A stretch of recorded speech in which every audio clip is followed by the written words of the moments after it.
सभी दर्शकों को मेरा नमस्कार।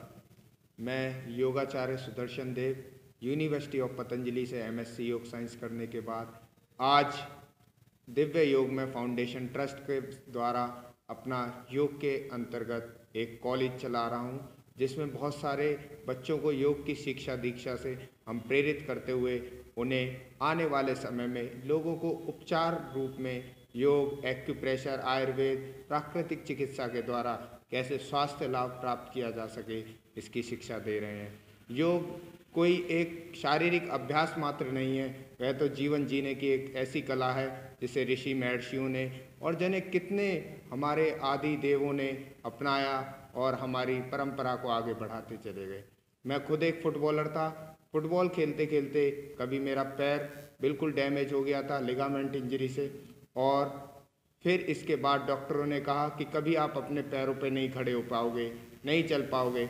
लेकिन फिर मैंने योग के द्वारा प्राणायाम, आसन, बंद मुद्राओं के द्वारा अपना घुटना सही करा, दौड़ा, चला, आज सब कार्य करता हूँ, खेलता हूँ, कूदता हूँ। और इसी के साथ साथ लगभग गाज़ियाबाद जैसे शहर में अब मैंने लगभग 500 से अधिक लोगों को घुटनों के दर्द से लाभ दिलवाया।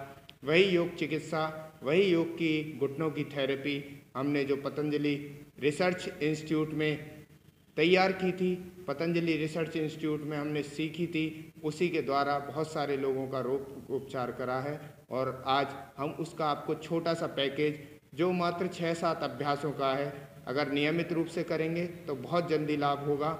और आप उसे करेंगे, करते ही आपको ऐसा लगेगा जैसे घुटनों के ऊपर हमारे एक लेयर जम जाती है धूल की सी, इस प्रकार से वह धूल की लेयर हट गई और शरीर बिल्कुल हल्का महसूस करेगा, घुटनों में गति बढ़ेगी। लेकिन ये ध्यान रखना है, ये किन्हें नहीं करना है, जिनके घुटनों का ऑपरेशन हुआ हो या काफ़ी ज़्यादा सीवियर इंजरी हो या कोई पेन हो या कोई गठिया या अर्थराइटिस जैसी कोई कठिन रोग हो, तो ऐसे रोगों में इसे नहीं करना है। इसका प्रयोग हमें ज़्यादातर जो चोट से, इंजरीज से और खेलों में लगी चोटें हैं, लोगों के दर्द होने लगा है। आजकल सड़कों पर चलने के कारण जो हमारे आजकल सारी पक्की सड़कें हैं, इन पे चलने से घुटनों का सिनोवियल फ्लूइड कम हो जाता है, जिसके कारण उनके पैरों की ग्रीस कम होने के कारण कार्टिलेज घिसने लगते हैं, घुटनों में दर्द बढ़ने लगता है। तो इसी मारे कहा भी गया है कि प्रकृति से जुड़िए, प्राकृतिक होइए, मट्टी के ऊपर चलिए, घास पे चलिए, आँखों की भी रोशनी बढ़ेगी, पैरों को भी आराम मिलेगा और बहुत सारी चीज़ें हैं। तो आज हम इन सारी चीज़ों से बचते हुए जो अच्छी चीज़ें हैं घुटने को और घुटने के दर्द को सुरक्षित करती हैं, तो उसके लिए हम आपको एक योग चिकित्सा, योग थेरेपी दिखाएंगे। और इसका मैं आपको वर्बली आपको मैं बताता जाऊंगा और इंस्ट्रक्शंस देता जाऊंगा। हमारे साथ मयंक जी हैं, मैं आपको योग करके बताऊंगा, ये आपको करके दिखाएंगे कि किस किस प्रकार से हमें ये करना है। तो आइए शुरुआत करते हैं इस अभ्यास की। और इस अभ्यास में मात्र 5 से 6 अभ्यास जो है आसन, प्राणायाम, बंद और मुद्रा सबका मेल है, इसको हम एक साथ करेंगे। पहले अभ्यास में हमें ये ध्यान रखना है कि अपने पैर का अंगूठा सामने से पकड़ना है, जैसे हम बंदूक की गोली पकड़ते हैं, और पैर को उठा लेना है, घुटना मोड़ देना है और इस प्रकार से श्वास को भरते हुए दरवाजे की तरह पैर को बाहर खोलना है और बंद करना है, खोलना है और बंद करना है। ये ध्यान रखना है हमारा कोहनी और हमारा घुटना केवल यही खुले और बंद हो, इससे हमारे बहुत ज़्यादा इफेक्ट पड़ता है जॉइंट्स के ऊपर, जैसे कोहनी का और घुटने का जॉइंट्स। इसी प्रकार से दूसरे पैर से भी इसी अभ्यास को करना है, कम से कम शुरुआती दौर में 3-3 बार एक एक पैर से, और अत्यधिक जाते हुए 10 से 12 बार हमें नियमित इसका अभ्यास करना है।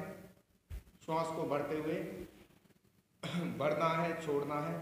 इसके बाद हम दूसरा अभ्यास करेंगे। दूसरा अभ्यास बहुत ही आसान है और लगभग ज़्यादातर सभी लोग करते हैं। इसमें एक पैर को मोड़ के दूसरे पैर की जांघ के ऊपर रख देते हैं, एक पैर को मोड़ा, दूसरे पैर की जांघ पे रख दिया। अब घुटने को पकड़ लेते हैं, श्वास को भरते हुए, छोड़ते हुए घुटने को बार बार ऊपर छाती से ला के लगाते हैं। श्वास को भरा, नीचे छोड़ा, पैर को ले गए, फिर श्वास को भरा, फिर छोड़ा, नीचे ले गए।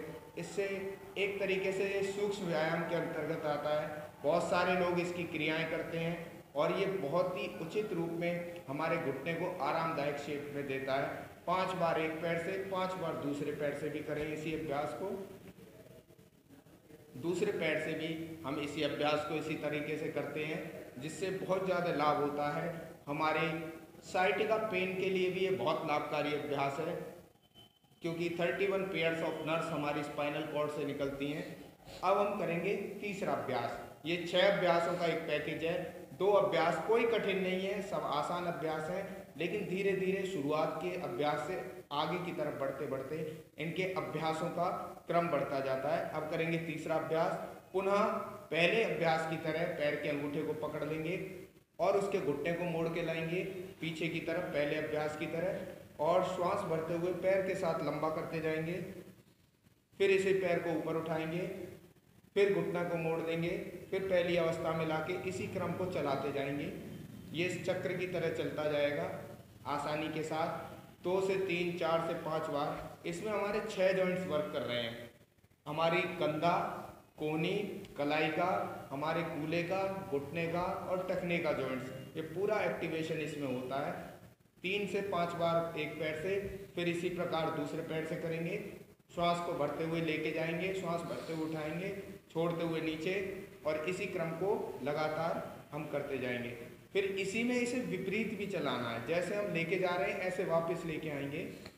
3 बार आगे से और 3 बार पीछे से, विपरीत क्रम में, इसी क्रम में विपरीत करेंगे। और 3 बार करने के बाद फिर दूसरे पैर से भी हम इस अभ्यास को करेंगे।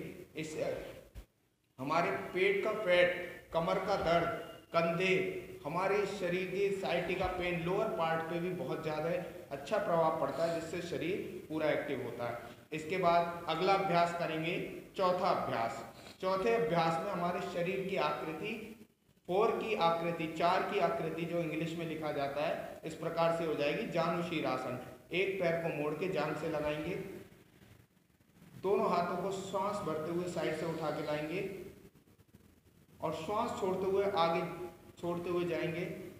दोनों हाथों से पैर को पकड़ेंगे, पैर का अंगूठा और उंगलियां, हमारा घुटना जमीन से। इसमें घुटने की थेरेपी में मुख्य ध्यान ये देना होता है कि घुटना बिल्कुल सीधा रहना चाहिए। घुटने के नीचे एसीएल और PCL ligament, PCL posterior cruciate ligament होता है, जो खिंचाव के कारण कई बार रैप्चर हो जाते हैं। तो उस पर अब हम इस पोजीशन में जाने के बाद गहरी लंबी श्वास लेंगे और छोड़ेंगे। 10 बार गहरी लंबी श्वास लेनी है, छोड़नी है। भस्त्रिका प्राणायाम का अभ्यास 10 बार और 10 बार कपालभाति का अभ्यास। गहरी लंबी श्वास लीजिए और छोड़िए, पूरा गहरी लंबी श्वास। इस अभ्यास में श्वास गहरी लंबी लेने से क्या होता है, हमारे पर्टिकुलर पार्ट के ऊपर ऑक्सीजन पहुंचती है, और जब ऑक्सीजन पहुंचती है तो वहां से गंदगी अपने आप ही जो धीरे धीरे क्लींजिंग होती है, जिस कारण पेन होता है, वो रिमूव होने लगता है। और इसी में हम फिर 10 बार कपालभाति का अभ्यास करेंगे। जिस प्रकार से छींक आती है, इस प्रकार से श्वास को बाहर फेंकेंगे। और कपालभाति का इस प्रकार से अभ्यास करने से और हमारे शरीर के अंदर ब्लड सर्कुलेशन की तीव्रता आने से बहुत सारे जो कार्बन और जितनी भी बेकार की शरीर के अंदर तत्व हो जाते हैं वो निकल जाते हैं। लैक्टिक एसिड जो बढ़ जाता है वो रिमूव हो जाता है, जिससे घुटने की लचीलापन बना रहता है और अच्छी तरीके से क्रियाशीलता होती है। फिर इसके बाद दूसरे पैर से इसका अभ्यास करेंगे। दूसरे पैर से अभ्यास, दोनों पैरों से हमें करना है 10 बार भस्त्रिका, 10 बार कपालभाति। श्वास भरते हुए दोनों हाथों को लाना है, श्वास छोड़ते हुए हाथों को नीचे ले जाना है, और फिर 10 बार गहरी लंबी श्वास। और हर श्वास के साथ बॉडी का ये वाला भाग हमारा आगे की तरफ जाएगा। श्वास लेनी है और छोड़नी है, रोक के रखना, आगे की तरफ फोर्स होना है। और इस प्रकार से श्वास को आगे पीछे करते हुए 10 बार भस्त्रिका प्राणायाम। और फिर इसी सिचुएशन में इसमें हम करेंगे 10 बार कपालभाति प्राणायाम का अभ्यास, कपालभाति क्रिया का अभ्यास। कपालभाति को हमारे जो योग शास्त्र है उसमें क्रिया का रूप दिया गया है, लेकिन ज़्यादातर लोग उसे प्राणायाम के रूप में जानते हैं। लेकिन ये एक कपालभाति शोधन क्रिया के अंदर षट कर्मों में आता है। तो करेंगे कपालभाति क्रिया का। इसमें बंद और मुद्राएं और आसन और प्राणायाम को जोड़ के हमने ये योग चिकित्सा एक जो किसी एक अंग के ऊपर क्रियाशीलता करती है वह है। इसके बाद वापस आएंगे, श्वास को भरते हुए दोनों पैरों को सामान्य कर लेंगे और फिर करेंगे हम 5वें अभ्यास के लिए तैयार हो जाएंगे। ये 4 अभ्यास हुए, 6 अभ्यास का ये पैकेज है। 5वें अभ्यास में एक पैर को मोड़ेंगे और दूसरे पैर की जांघ पर रख देंगे जैसे हमने दूसरे अभ्यास में रखा था, और जो पैर मोड़ के रखा है वही आप कमर के पीछे से लाएंगे। अगर आप कमर के पीछे से लाके उस हाथ से पैर का अंगूठा पकड़ सकते हैं तो अच्छा है, नहीं पकड़ सकते तो कोई जबरदस्ती ना करें, आप आराम से कमर के पीछे हाथ को रख लें और जो हाथ सामने है उससे सामने वाले पैर का अंगूठा पकड़ें। और अगर ये भी नहीं पकड़ पा रहे हैं, अगर आपका हाथ यहाँ तक पहुँचा है, यहाँ तक पहुँचा है, जहाँ तक पहुँच रहा है वहाँ तक पहुँचे, और लेकिन कोशिश करें आगे झुकें, कोहनी जहाँ तक लगा सकें लगाएं। जरूरी नहीं है, यहाँ जितना आप झुक सकते हैं। कमर दर्द वाले लोग आगे ना झुकें, अपनी सामर्थ्य के अनुसार आगे जाएं और गहरी लंबी श्वास प्रश्वास की क्रिया करेंगे और 10 बार गहरी लंबी। हर श्वास के साथ आपके घुटने के नीचे वाले PCL लिगामेंट्स के ऊपर प्रभाव पड़ना चाहिए। बहुत जल्दी घुटनों का दर्द इससे खत्म होता है। गहरी लंबी श्वास लें, छोड़ें, लें, छोड़ें, ये।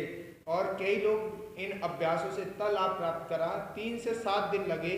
जो लोग जीना चढ़ नहीं उतर नहीं पाते थे वो लोग आसानी से जीना चढ़ने उतरने लगे। बस ध्यान ये रखना है, किसी का ऑपरेशन हुआ हो, सीवियर इंजरी हो या बहुत ज़्यादा कोई अर्थराइटिस की क्रिटिकल सिचुएशन हो गई हो, उन्हें ये अभ्यास नहीं कराने हैं। इसी में फिर 10 बार कपालभाति का अभ्यास करना है और फिर एक पैर से 10-10 बार, फिर दूसरे पैर से पैर को बदल लेंगे। पैर बदलने के बाद इसका अभ्यास करना है दूसरी तरफ से। जब हम दूसरी तरफ से इसका अभ्यास करेंगे फिर इसी प्रकार से आपका हाथ आ रहा है तो अच्छा है, और आप आराम से सामने से पकड़ें, श्वास को छोड़ते हुए आगे जाएं। फिर गहरी लंबी श्वास प्रश्वास की क्रिया 10 बार आपको करनी है। बहुत ज़्यादा फायदा, बहुत ज़्यादा लाभकारी अभ्यास है। इससे शरीर की पूरी क्रियाशीलता बनती है। पूरा गहरा लंबा श्वास लें, छोड़ें, श्वास लें।